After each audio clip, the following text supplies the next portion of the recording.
All right. Fire away. Indiana State had a close game against Dayton the other night. What were your takeaways from that? They're a good team. You know, we know they have a lot of experience back. I think against Dayton, they really did a great job of living in the lane. They've got a veteran backcourt, guys that can score it, that can beat you off the bounce. They try to free their perimeter players up with ball screens. And that'll be a big challenge for our team, is to be able to contain those guys as well as keep them out of transition, where they did a great job of getting to the rim. They're different, aren't they? I mean, one's a three-point shooter, the other one can kind of score it in a number of different ways. Yeah, I mean, Jordan Barnes is going to end up being their probably all-time leading three-point shooter in school history. You know, he's smaller, but he's got the ball on a string. Has very deep range. The ball's in his hands a lot. And then, you know, Tyreek Key's a guy that, you know, shot 14 free throws against Dayton. He does an amazing job of keeping guys on his shoulder, on his side, drawing contact. You know, he gets in the lane, pivots, shoots step backs. He's got really good size for a two-guard. And then I was really impressed with Christian Williams, who may not be the scorer those two guys are, but a guy that is very, very long for his position and has an ability to drive the ball and get to the rim. So it's a big challenge in the backcourt. Their front court's a little bit younger, but their backcourt, you know, can play with anybody in the country. What's their defensive schemes? You mentioned the other night Youngstown State threw a couple different things at you guys. You handled them all pretty well? Well, I think they're primarily man-to-man. You know, they can extend it from time to time. They'll also show a little bit of zone, both contained press and a zone in the half court. And we just have to be wise with our decisions, whether they're man or zone. Rush was in here talking a minute ago. How have you seen him adjust to the team? Have you been happy with him? He's doing great. He's a mature young man. He's a guy that I think his teammates know will be steady with the ball. He's not the primary scorer by any means like he was at St. Joe's, but I think, you know, he really wants to be at a place that has a chance to do something special, and he's playing his role, and he's continuing to get his feet under him and be more comfortable with the program, the staff, and his teammates. You touched on the chemistry. Can you sense too you guys are starting to get a little bit more comfortable playing with each other? Well, I hope so. You know, you worry about that as a coach when you bring in 7 new players. But the 7 are really close, but I've seen the upperclassmen really go out of their way, you know, not just to correct and teach, because that can become a little bit like, you know, Mr. Know-It-All telling me where I need to be and what I need to do. You know, for example, when Quinn had his appendectomy, you know, my wife and I went and visited him in the hospital the night before, and, you know, I walk in there and you've got Aiden, Jordan, Darius, and I'm going to leave one guy out. I feel bad. But it was a mix. It was another freshman. I think it was David. Could be any of the freshmen.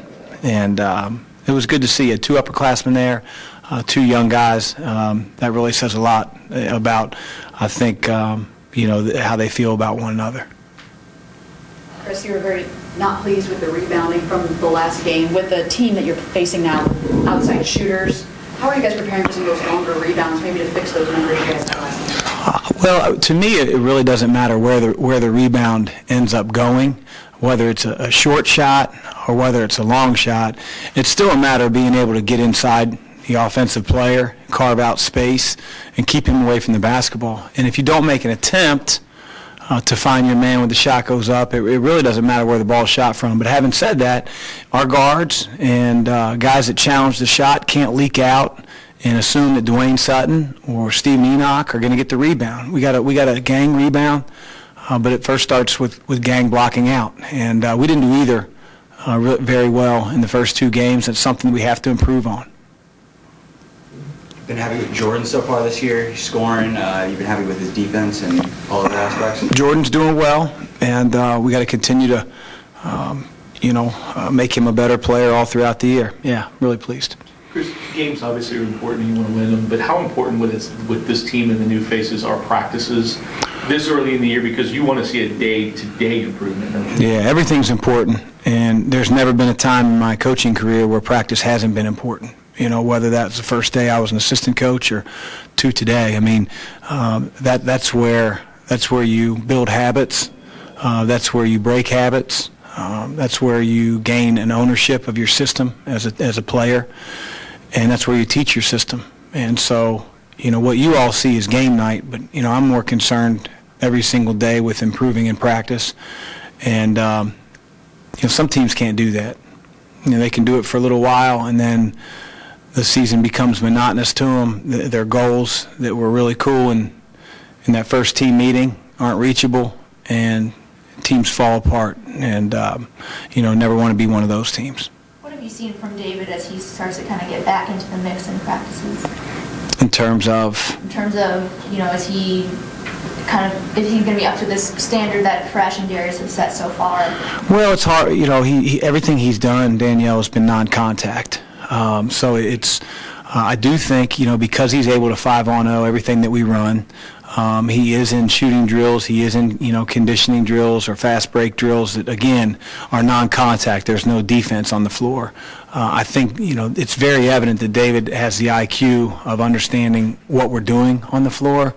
But it's going to be a little different when, there's 5 defenders out there and people are flying around. But it's not that he's not capable of it. It's just how does he go from, being a freshman who's watched now for 4 months to a freshman that we're going to put in the game and expect, him to play well. And I have no doubt David's capable of it, but I'm sure there'll be a little bit of adjustment period.